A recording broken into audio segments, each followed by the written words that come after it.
Any good stories from the road? Pipe up. I wish we'd gotten to see a little bit more out of our punter. I'm starting to puke. It makes my stomach hurt. I thought he was going to die. I'm starting to throw up in my mouth a little bit. He's on the probiotics. Is Georgia playing the 1985 Bears this weekend or what? A lot of Todd talk. Rat poison proof. They're mongoose. We will not be hunted at the University of Georgia. I can promise you that. The hunting that we do will be done from us going the other direction. Hey guys, welcome in. SEC Championship Week. Yet again. We got the Jakes, we got Palmer Toms. I'm Wes Blankenship. This is the Georgia Show. Guys, I needed some probiotics after this long weekend. I don't know about y'all. I needed some electrolytes is what I needed, brother. Yeah. I should make a probiotic electrolyte substance. Dude, I'm telling you, after spending, and I know Palmer's got the same kind of blues going on after spending about 35 hours on the road in a 3-week period. I think both of us kind of need a nap. Hopefully, you know, the college football playoff committee, everything plays out like you think it will. Hopefully they won't get too froggy and think they got to overthink this thing and send Georgia out to Phoenix as the number 2 seed. And send Michigan to Atlanta. That would be a real bummer. Well, it was also nice to have a noon game yesterday and have that afternoon because, like you said, we've been on the road and we had a night game at Mississippi State, an afternoon in Lexington with a long day of travel afterwards, both days, before and afterwards, both days. So to be in Athens for a noon game, get to sit on the couch for the afternoon and the night slate, the end of the afternoon and all of the night slate. That was pretty nice, Jake. And 22-year-old Palmer sitting there with a lady on each arm watching, flipping it back and forth between USC Notre Dame and Tennessee Vanderbilt. Hey, you assume that I just have one TV.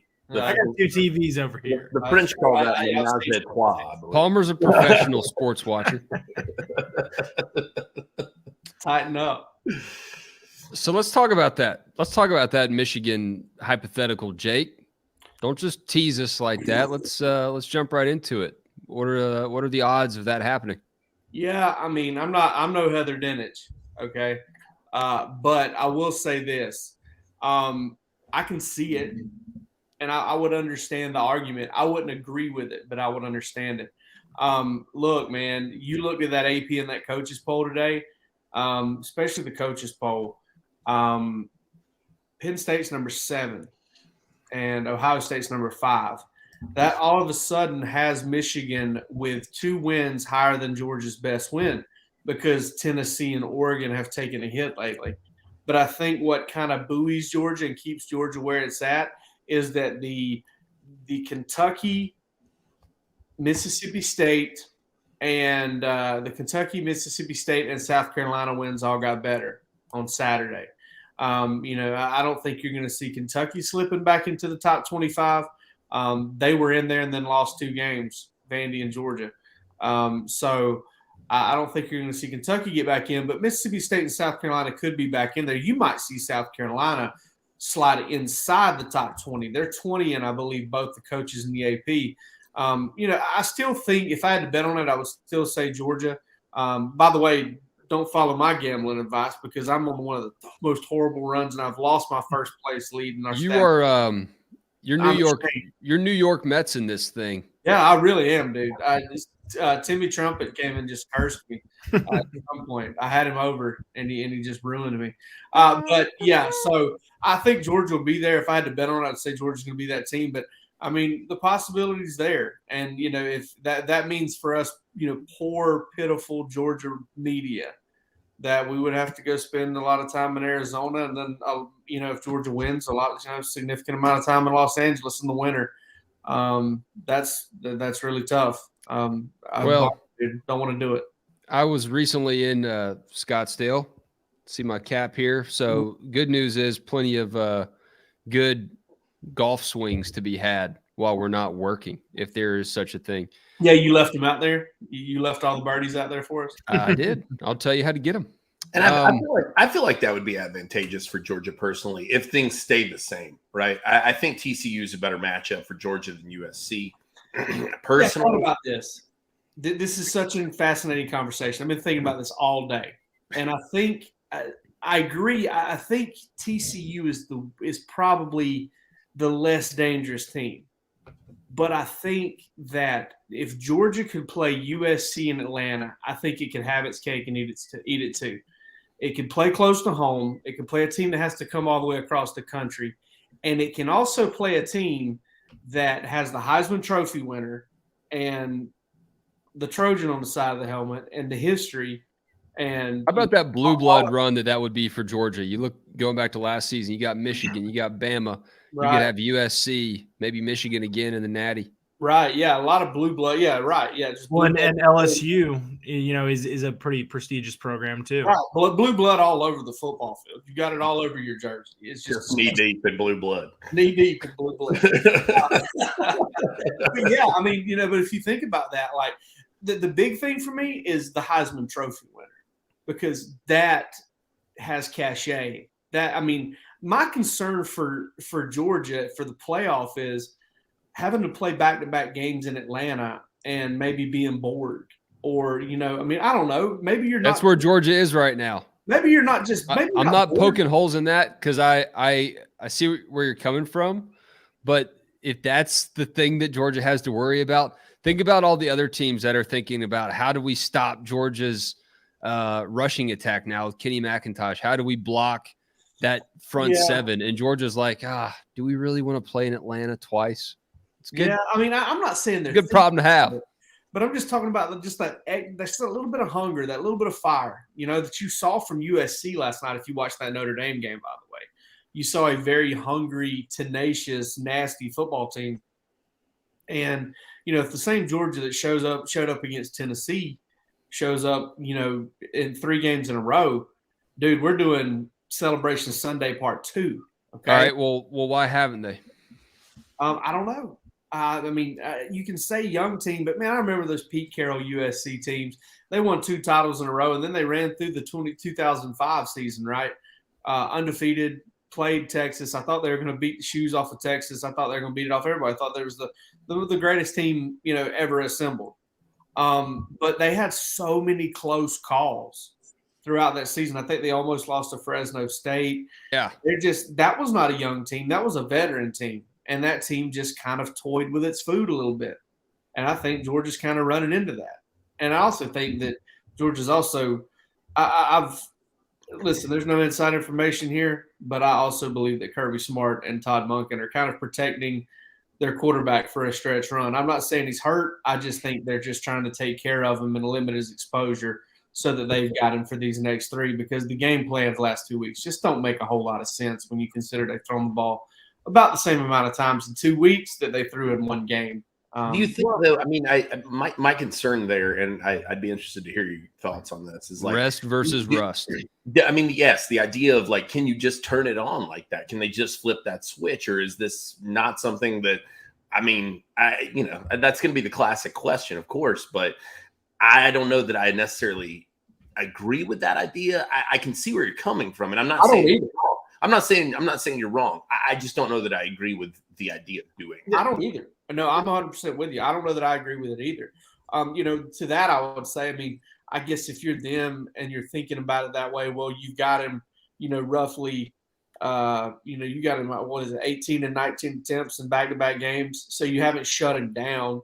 But they've done nothing to get him into a rhythm. And guys, look back at the season, right?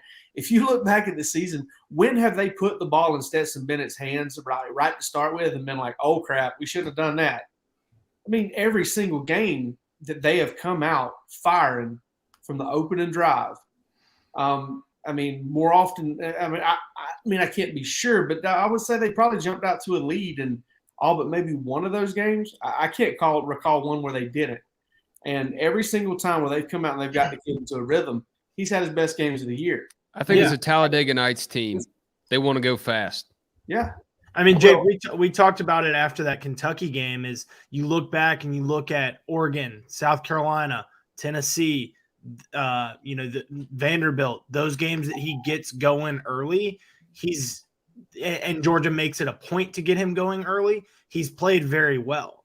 I don't know that it's just a Stetson thing too. I think it's easy to say that it's a Stetson thing, that they're limiting him, but I think that they are putting, the reins on this entire offense. And I think that's part of the reason why we've seen, a heavier dosage of the ground game, and we've seen the emergence of those guys. And now defenses are looking at this Georgia team and saying, okay, well, you've got Kenny McIntosh, you've got a ground game that's very, potent. How do we defend that? Well, in putting more emphasis on that in turn opens things up for Stetson in that passing game that they probably haven't shown over the last couple of weeks. It opens things up for them, as the emphasis turns towards the run game. So I think it's weird because I think that you're not seeing what Georgia is fully capable of, but in doing that, they are opening the door to the fact that they can do more, if that makes sense.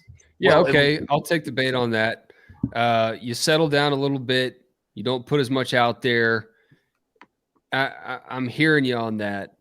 I'm going to take the other angle here and just say Georgia doesn't need to be worried about controlling their own tempo, turning it on, turning it off. This whole season has been like a light switch. There you go. Yep. It's like it's not even like a light switch with a dimmer. It's just like we either got all the lights on tonight or no, we're just going to let Stetson throw it 19 times. I'm curious though too. Lucy Bowers over in the comments mentions Brock's mom. Yeah, I do think the shoulder is bothering him the last few games. I mean, Ro, do you have any thoughts on? I haven't heard that. I did hear it right around the time that Kirby confirmed that he was banged up. I know that against Tennessee, that Dejon Edwards fumble, he didn't show anything, any ill effects later on in that game. I thought he almost got his arm ripped off on that play. I mean, that was if you go back and watch that was a pretty violent play. He's flexing it and everything, and obviously, the memes are out of the girl rubbing his forearm during the game. Get you somebody like this girl looks at Stetson Bennett. It looks like this girl looks at Stetson Bennett. She was very doughy-eyed and happy to be where she was. So you got that going on. But when you see the ball come out of his hands. I know the one came out of his hands weird against Kentucky. Y'all, I swear to God, that ball blew 15 yards off the hash toward the other hash. The crosswind right there was ridiculous, and I think it probably knocked it down. How about the one yesterday to Bowers? Yeah, but the ball's coming out of his hand. I felt like pretty good. I thought the throw to Arian Smith was good. He had some good throws in that Missouri. I'm sorry, the Mississippi State game. McIntosh throw was pretty good. Yep. Yeah, and not only that, but they threw the ball 37 times on the road against Mississippi State. Then you go into Kentucky, where Kirby basically talked about after the game how they were like, "Yep, we knew we were going to play the game like this. We played the game like this." Basically said that in the post game, which whatever, he's got the stomach for it. Let him do it. That's why a lot of people watching it, they think the best way to win is to go out and try to score as many points as possible. Well, sometimes when you go out and try to score as many points as possible, because you can't just score as many points as possible. It's not that easy. When you try to do that, you end up screwing up a little bit. And I think Georgia was worried about that. They felt their best chance to win was to, grind it out and basically, punch it out with Kentucky. And they did.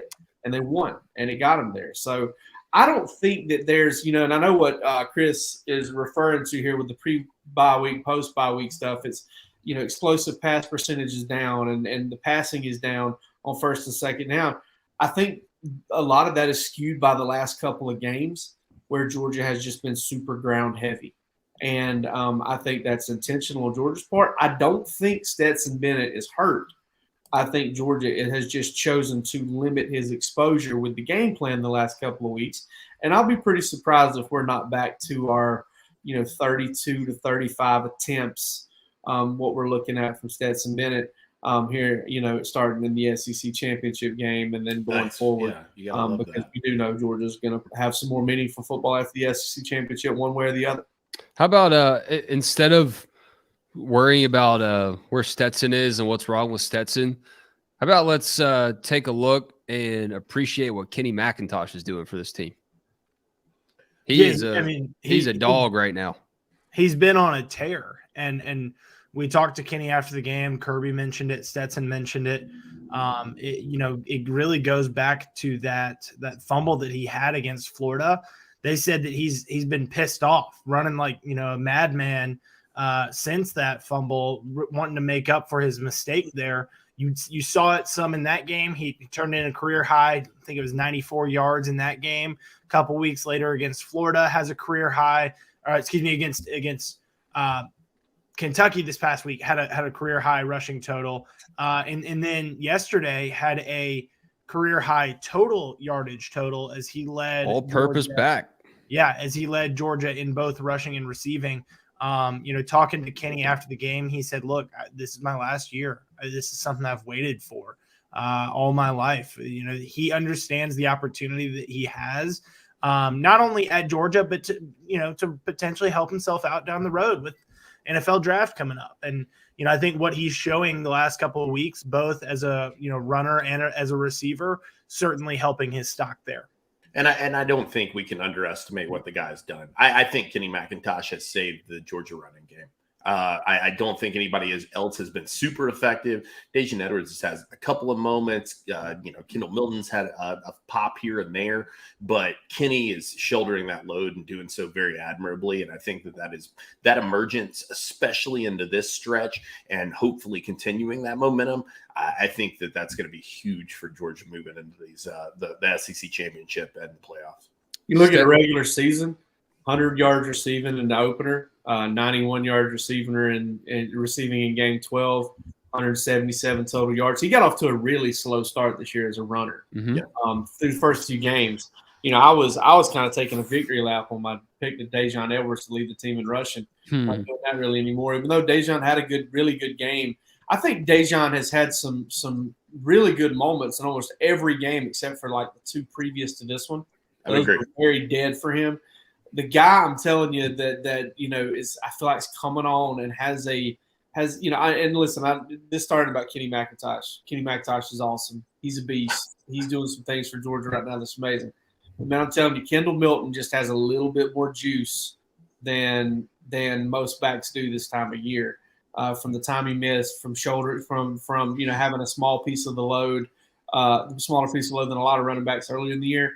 I think if Georgia can kind of get through LSU, give Kenny McIntosh a chance to kind of get some rest, a few days off there, and get his legs back to a little bit more juice in them, along with Kendall Milton. Georgia could have kind of a ground game here in the playoff and the SEC championship game that kind of makes them really put teams in a pick your poison situation. Part of what I noticed about the Milton game plan, I'm not taking anything away from him. He is thriving late in the game when the opposing D-line defense has just been pummeled by Georgia's O-line. And he's getting stronger as the game goes on. If Kendall Milton can continue to be consistent in those moments, then that is a great asset for Georgia's backfield. And it's what they try to do every year. I just think it's taken a little bit longer for the pieces to come together and step up and just be automatic. You look back and think about how you may have taken Zeus and James Cook for granted because that rotation, and Kenny was in there too, but now he's the feature guy, it seems like. It's just taken some time for those guys to be automatic. Someone that is automatic for us is BreakingT.com. We've got a link to Breaking T in this show's episode description. We highlight them every week because they are putting together top-notch apparel for the Dogs. And they've got NIL promotions with Stetson Bennett and with Brock Bowers, those talented Georgia tight ends, Chris Smith even, who's stepping up and just having a stellar senior season on the back end of that Dogs defense. Check out BreakingT.com. You need a new Dogs t-shirt. You need a Dogs coffee mug. I believe they got those. They got it for you. Head on over to Breaking T. Guys, let's talk about the Bayou Bengals, okay?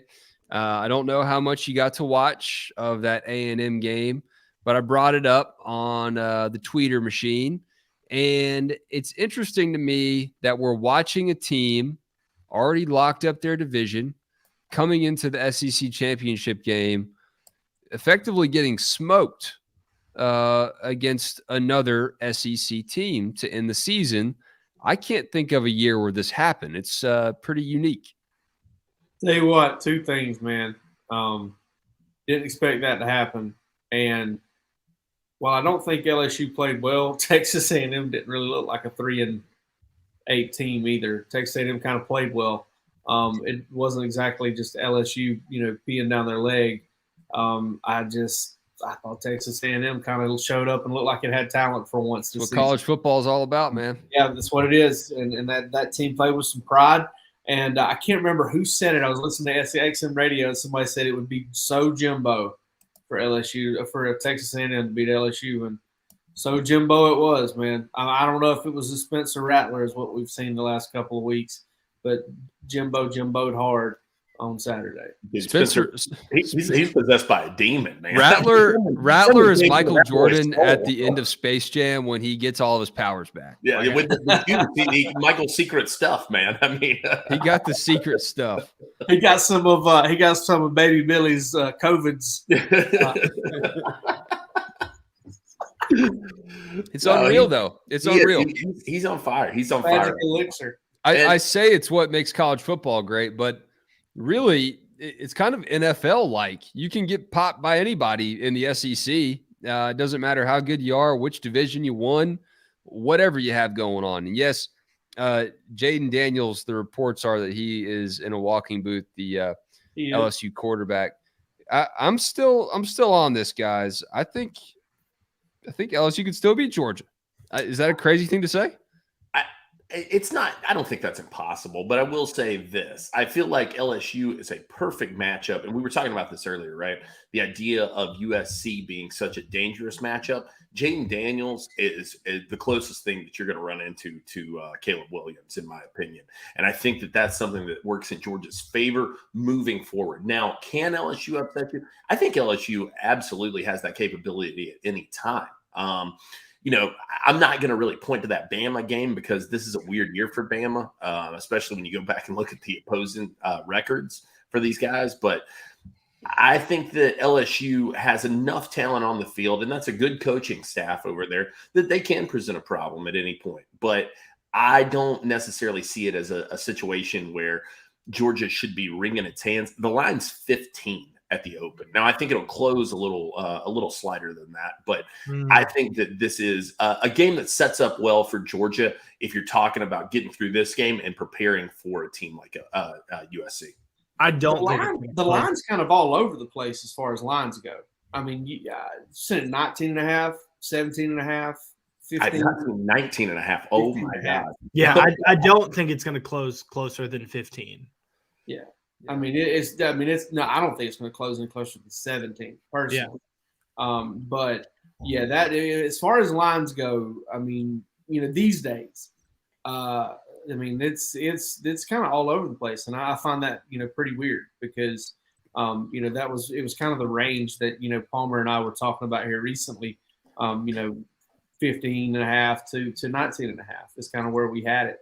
So I'm seeing it here. I'm looking at Circa Sports. 17.5 is what I'm seeing there for their conference championship games. That feels like a lot to me. I don't think that's the biggest spread in SEC championship game history, but it seems like it should be like top 3. But I mean, it does seem like a lot. But then if you watch kind of, listen, what Texas A&M is. Listen, as far as the eyeball test, I said it. Like, I mean, they didn't look like a 3-8 team. They also didn't look like they were a balanced, Well, the consistent thing for LSU that if you're a Georgia fan, you got to love is they can't block anybody. It seems like Arkansas got after them, A&M getting after them. I mean, Daniels, if he's hurt, he's not able to that changes mobility, and he's getting that kind of pressure. Brian Kelly said they felt good about it, that they felt good about him being able to go. I suspect that he'll be there. He may be a little bit more limited, but his bugaboo has been they've got good wide receivers, and he just can't get them involved. They got booty. How about the Palmer? I was about to box these guys out here. You were about to say something about this matchup. No. So I went and looked up. This is an article from Saturday Down South. Has since 2013 that 17.5 would be the biggest of the 1992 to 2013. So I don't know 2014 on, but prior to that, we had a 14-point spread. Tennessee over Mississippi State in I feel like one of those Missouri games would probably and 14.5 Auburn over Tennessee, and I think there was another 14. Florida, Alabama in 1996. Florida was a 14.5 point favorite. Shout out! I don't know about 2014 on, but from 1992 when the game started to 2013. 17.5 would be the biggest spread. What was the spread in 13? Did it say 13, 2 points. Missouri -2. Wait a minute. What? Wait a minute. That was Nick Marshall Auburn team. They lost. No way. Missouri was favored. It's not possible. Jake Rose. I mean, that team was pretty stout. Get our friend Dave McMahon or Patrick Gardner. Those guys from over at UGA Sports, the two historians, they will figure this out. Shout out to Palmer for promoting the competition too. 2014, there was a 14.5 point spread. Again, Alabama was a 14.5 point favorite over Missouri. Yeah, that year. 17.5. Alabama was a 17.5 point favorite over Florida. 16 says they were huge favorites versus Florida again. 21.5. So there you go. 2016 Alabama favored by 20 plus in the SEC championship. That would prove Wes correct. Jim McElwain. People tried to kill him. There have been some really good Bama teams coming through Atlanta, so that's what makes me think about that. So guys, when we look back at this Georgia season, obviously going undefeated back-to-back years is great. I'm just kind of fascinated and honestly impressed with Georgia fans not even being fazed by that. It's already, what's going on with the offense. Do we have a shot to repeat? I mean, I love that Georgia fans are where their feet are right now. It's no time to appreciate the legacy of the team and the program, but it's pretty special. I mean, this is unreal right now. And I think if we were kind of outside of this, taking a step back and had the luxury to do that, we don't. We are nose to the grindstone on this team every day. It's just stupid right now where the Dogs are and how far they've come pretty quickly. I'm curious too. I was thinking about this before we started the show. Winning a national championship is incredibly difficult. There's no question about that. I'm not trying to make that argument, but to go back-to-back undefeated in the regular season is an accomplishment that very, very, very few teams have been able to pull off. And Only I think three SEC teams have won. What was it? Gone 8-0 in the SEC back-to-back years. Yeah, I mean, there's at least in my mind, I'm not saying it's the same, but I'm saying there's an argument to be made that is as difficult as pulling off a national championship, in my opinion. I won't argue with it. I will not shut you down on that. I would say this. I've been impressed. We see a lot of Georgia discussion, more than most people, I would say. With the message board, fair to say. With YouTube comments, with Facebook comments, we see more than most. Man, I don't see any Georgia fans talking about, doing the whole can you guys believe how special this? No one is doing it, and I don't know how to put it into words, but that's what I'm impressed, fascinated, amazed with. Yeah, it's almost like. I don't know if it's what you say, Wes, because you made a good point there. of folks just being where their feet are and just kind of, I don't know, taking it one game at a time. Maybe everybody's part of the process now. Kirby gave everybody an axe and everybody's chopping, and that's why this thing's awesome. I don't know. I don't want to feed the people who might believe that you have no impact. Okay, you mean nothing other than the time you make it a game. And I love you all. Well, you mean something to us. You mean nothing to Georgia's success. Okay, but I don't know if it's that. I don't know, man. If Tracy doesn't put her Georgia Bulldog socks on, the Dogs might lose. Can you imagine the rushing yardage that would have been left on the table if Nick Chubb's mom didn't turn the bathroom light on it? That was his superstition. I mean, who knows? Thousands of yards were at stake. No, but it's either that or it's some discipline. It's like some, the pitcher's down here at the end of the bench, and we're going to sit all the way down here, and we're going to let him throw his no hitter, and we're not going to bother him. Yeah. But I swear to God, man, it drove me crazy more this season than any other. We would post the game time for a game, whether it's Tennessee or whatever, we'd post it, and it was without fail. 5 of the first 10 comments were going to be, let's first, because it's done 2 weeks ahead of time, and they're like, let's take care of so and so first, then we'll. And I'm just like, we don't even want to acknowledge that there's a game coming up that isn't this one. They're watching the press conferences, man. I'm watching the press conference right now. I'll read this after. They have big respect for Stanford. They got big respect for Missouri. Dude.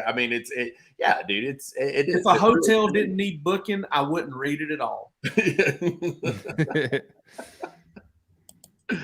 No, I just wanted to wink, nod at all the fans, dogs out there. It's great, and it's not what I expected. I kind of thought Georgia fans might take a little victory lap season, but like you said, bro, I think Kirby Smart's got everybody chopping wood right now. If you think about it, they are like, they're Kirby's people. Kirby says show up.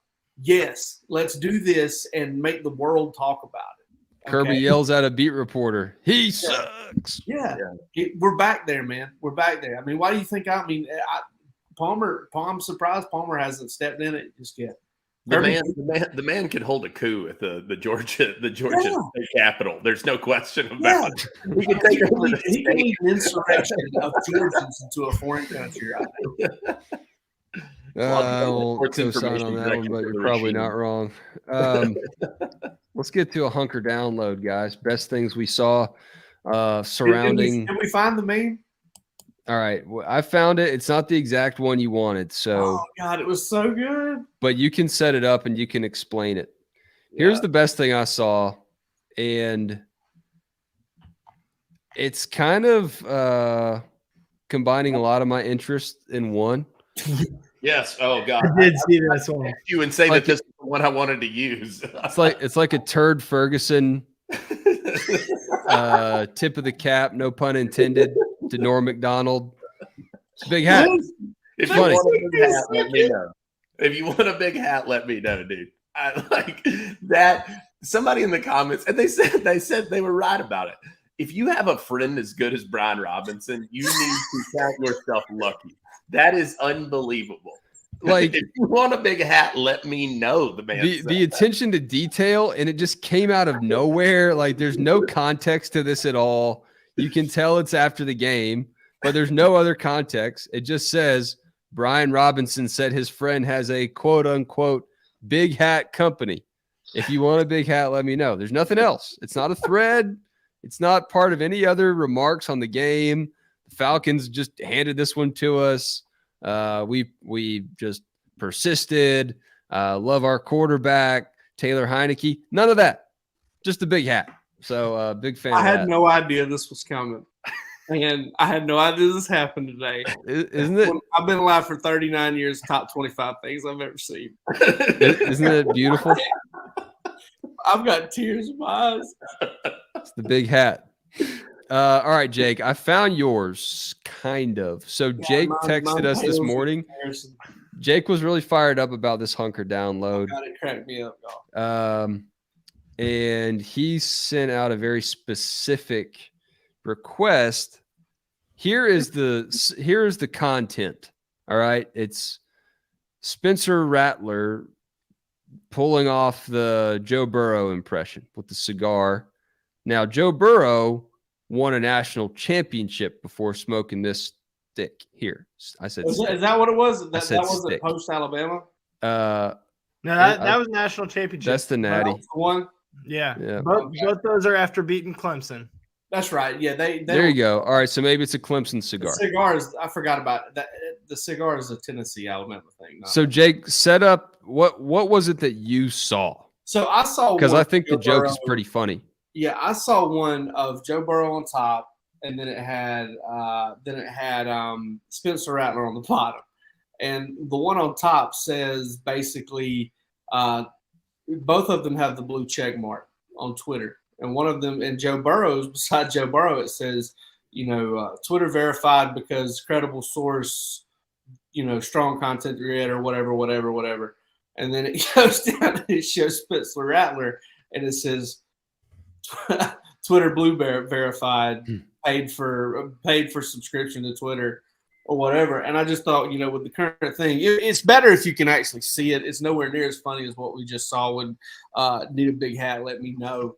No, I get it. It's a good meme. Oh my God. It's a good meme. Y'all hit subscribe on the DawgsHQ YouTube channel. Appreciate y'all tuning in tonight, as you do every Sunday night at 8:30 p.m. Eastern. I want to wrap us up with the kind of uncategorized conversation, because we're going to get to our dog stocks to wrap up the show.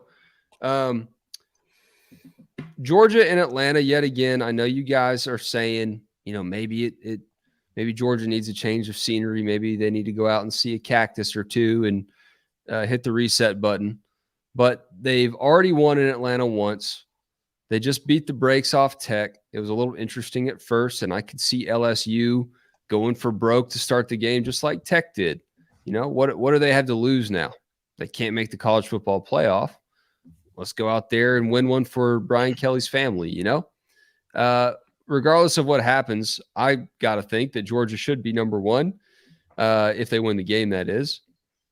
And they could be in Atlanta yet again. It's your home state. You saw how crazy the Dogs fans can be in that Tennessee game. You get enough red in that building, and I think they influenced the Oregon game too. You get enough red in that building in this postseason, LSU and or CFP semifinal game this week. This game right here against the Tigers could set the tone big time for Georgia in its chances to repeat as national champions.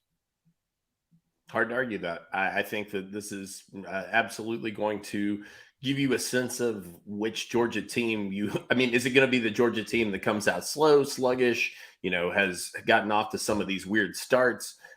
Or is this going to go back to, a team that's controlling from the jump? And if that's the case, I think that that's going to shake everybody that lies in Georgia's path.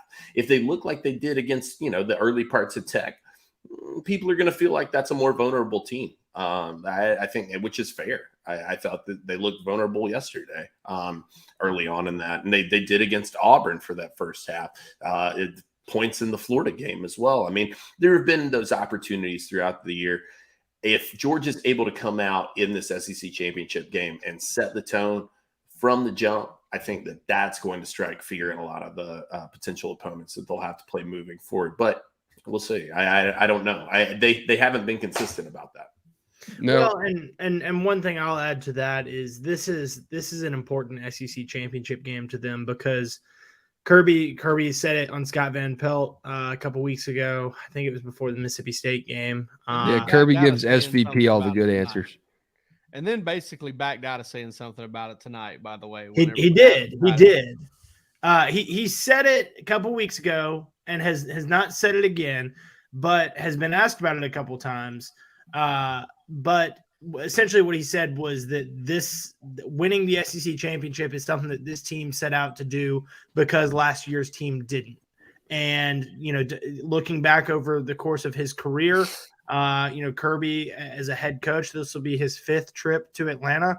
He is 1-3 in his previous 4 trips. Georgia 1-3 in 4 previous games against LSU in Atlanta. This is an important one, I think. And going back to the conversation we had earlier about this offense maybe holding some stuff back. I think that they've understood that this game was out there for a couple weeks, and I think that they probably have been holding some stuff back because they know how important this game is for setting the tone for the rest of the season, but also because it's an opportunity to do something that hasn't been done around Athens all too often, only once under Kirby Smart. Conventional wisdom says that you got 12 quarters between you and something special, and you'll swing. Every punch you'll throw, you'll swing like that. We'll see if Georgia does it. Because if they do, I just don't think anybody can beat them. It's not that I don't think anybody will beat them. I don't think anybody can beat them. Like, I don't think Michigan can play its A+ perfect game and beat Georgia's A+ perfect game. And I think Michigan may be the only team that has a chance to beat Georgia, maybe. But we'll see. It's just Kirby Smart is 100% right about this team. It's about them. It's about how well they play. I'm with that. No doubt. All right, guys, dog stocks. I'm going stock up on Kirby Smart's tie game. The appreciation for Coach Dooley this season has been pretty cool. It's been cool to watch. I think Kirby's a guy that understands there's a passing of the torch going on in this program. Obviously, Coach Dooley hasn't coached in a long time, but until Kirby did it, he was the only guy that had a natty within the past, 100 years, it felt like. So Georgia's in a really special era. We've hammered that. We've hit that hard. But everyone around the program with history, I mean, I hear guys like Lauren Smith saying that this is the best run of Georgia football he's seen, even considering what Dooley's teams did. It's hard to do. And I just have to go stock up on just Kirby Smart's, I hate to say legacy. He's not done coaching yet, but everything that he appreciates about the history of where he's at and how meaningful it is to be Georgia's head coach. That's also a pretty cool sidebar story for Georgia fans to be a part of this season. Yeah, I'm going to do stock up on Keely Ringo. All right. And here's why. Georgia fans beating this guy up, almost like he's given up touchdown after touchdown after touchdown over the last few weeks. I mean, they're talking about moving this cat linebacker or something, like edge rusher. I mean, like, who said that? I mean, I'm joking. That's hyperbole. They're talking about moving him to safety, like strong safety, like borderline linebacker. Guys, listen. They put these corners in tough spots. Kamari Lassiter was getting beat like a drum early in the year. He kind of got beat. He gets beat like a drum about as often as Keely Ringo does. That's because teams are attacking him with timing routes and other double moves, things of that nature. It's going to happen. They're going to get beat. But let me tell you something Keely Ringo doesn't do. He doesn't stay beat. And what I mean by that is, yeah, he'll miss the tackle early in the game. Did it against Tennessee. Did it against Mississippi State. Did it against Kentucky. Did it against Georgia Tech. Had a drive, questionable PI, maybe a legit PI, who knows? It happens. It's going to happen to him once or twice. But then he's going to come back and he's going to make a play. He did it against Tennessee, gave up a couple plays, came back, made the pick that basically turned the game into overdrive for Georgia. Came back against Mississippi State, had a couple pass breakups late, came back against Kentucky, got another pick in that game after he'd given up a big play on the first drive, and then came back and broke up 3 passes after having one bad drive against Georgia Tech. Georgia fans, I know you like to beat up on Keely Ringo because he picked off that pass and he was a 5-star prospect, number 1 cornerback in the country, and he won a game for Georgia. That's what Keely Ringo is. He comes up with big plays in big games for your football team.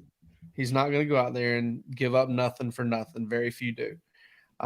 He's probably not DeAndre Baker. He probably not Eric Stokes, but he's right there, and he's really good. And folks need to stop hating on him. Stock up on Keely Ringo because that dude may lose a few battles, but he wins the war just about every game. Cornerbacks always get that spotlight, don't they? They do. They do. They'll miss him when he's gone, I think. No doubt. I'm going stock up tonight on Brian McClendon because you're talking about some excellent scouting jobs and some excellent recruiting jobs by that guy in this class. 4 4-star wide receivers currently committed in this class, with the addition of Anthony Evans last Friday. I think that was a huge pickup for Georgia. They were looking for dudes who can run. They got a lot of guys who can block. They got a lot of guys with solid hands. They need those game-breaking speed guys. Anthony Evans is one of those dudes. Yazid Haynes takes a step forward in the rankings as well, gains his 4th star, number 20 wide receiver in this class per on 3, and a guy who had a tremendous senior year.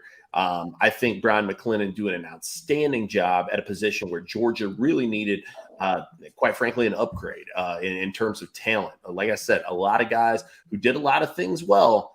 Anthony Evans, a special player, a guy with a lot of speed, and a guy that I think people need to be excited about because he is exactly what you need in today's world.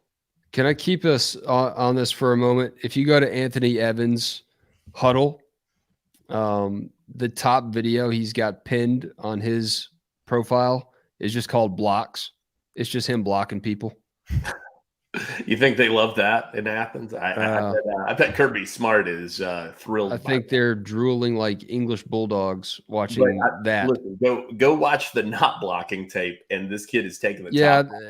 that's out there. You can find that, and you can read all about him on his recruiting page at On3. But I thought that was pretty cool. Tough loss for Oklahoma. Kirby puts that blocking film on and leans it up against something on his bathroom counter. Brushes his teeth, puts on his deodorant. Just how he starts his day. Yes, that's just how he does. He goes, man, he probably tells that kid that's what he does. That sounds like some corny BS you'd hear out of a head coach recruiting a kid. Man, I'll tell you what. I brushed my teeth to your block, son. Put on my deodorant. Can't put on my deodorant till I watch you block people. Like I said, too, watch out for Yazid Haynes.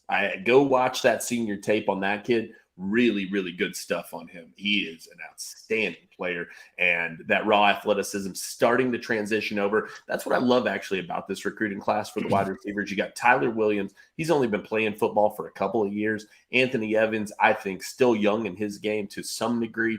And then you look at Yazid Haynes. He's taken massive steps forward as well. There's a lot to be excited about with that group. He may not be quite as big, but Yazid Haynes reminds me a little bit of Chris Conley. Oh, yeah, I can see that for sure. That kind of raw athlete. No question about it. I remember. You remember his combine? That was so upsetting to me. That was so upsetting to me. Like when he showed up and did all that stuff, I was like, "What in the hell have these guys?" Well, he led Georgia in receiving 2 seasons in a row. I know, but it felt like with that kind of stuff, he should have been doing so much. Those are just some lean years. Underwear Olympics, man. Speaking of somebody that I think will do well at the combine, not this year because he's still got to come back to Georgia, but Smile Munden sneaking up the list here in terms of Georgia's leading tackler this year. Of course, he missed 2 games, but he has come back from that on a tear and has led the Bulldogs in tackles the last 3 games. I was doing Rest and React this morning and, felt typically defense is harder to get some notes on, during the game. I think offense is a lot easier to pick out the highlights and stuff, and defense kind of takes a little bit of going through with it, a second time. And but one person that stands out every week on that stat sheet is Smile Munden, and that's because he's always at the top. 10 games so far this season, 2 less than Jamon Dumas-Johnson. And he has and 2 less than Malachi Starks, but I think it's easier to compare Smile and Jamon because they play the same position. He has 1 less tackle than them. They've got 59. He's got 58. I've just been very, very impressed by Smile Munden this year. I feel like he's always around the ball. He's somebody that has just really, really impressed me. I think, Jamon is more that Nakobe type of guy that's just a really good college linebacker. And I think that Nakobe still can be a good pro linebacker. And I think Jamon can be too. There's a reason he's a finalist for the Butkus Award as a sophomore. in his first season as a starter. But I think Smile Munden is going to be the Quay Walker kind of guy that blows up, in the draft process, blows up, in early in his NFL career. Quay doing incredible things with the Packers already. Smile doing incredible things this year at Georgia. And I think, same thing could be said, stock up for Glenn Schumann and the way that he recruits, the way that he develops that inside linebacker room.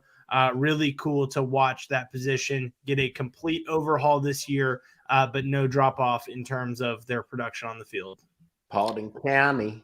Smile has 6.5 tackles this year without the benefit of a sack, which is kind of tough to do these days. And I always kind of look for it in linebackers, like how many tackles for a loss do you have, and then subtract the number of sacks from it. How many of those were like you going and getting it on a running back? And Smile Munden or a receiver, and Smile Munden just keeps doing it week in and week out. A lot of reasons to smile. And on that note, I'll end this show because we've been going for almost an hour. Appreciate y'all tuning in, keeping the comments hot. This is an exciting week for all of us at DawgsHQ.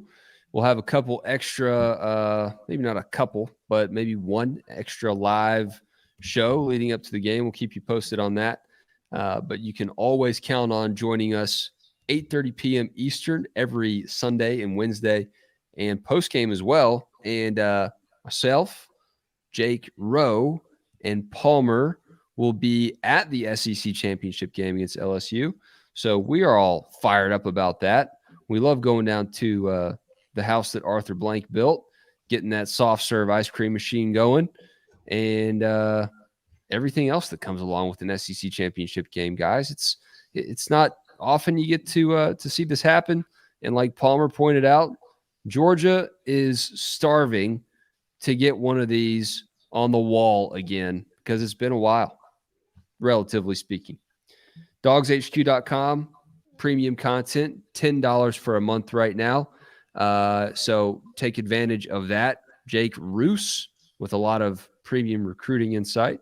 Jake Rowe and Palmer with a lot of premium team insight. And me with some premium whatever I feel like writing about. But I promise it's all worth it. Thank you all for watching this. It's always worth it for us. Dogs and Bayou Bengals, yet again. It's never close when these two teams meet in the SEC championship game, guys. I wonder which way that will sway this time around. Thanks for tuning in to DawgsHQ. We'll catch you next time. Peace.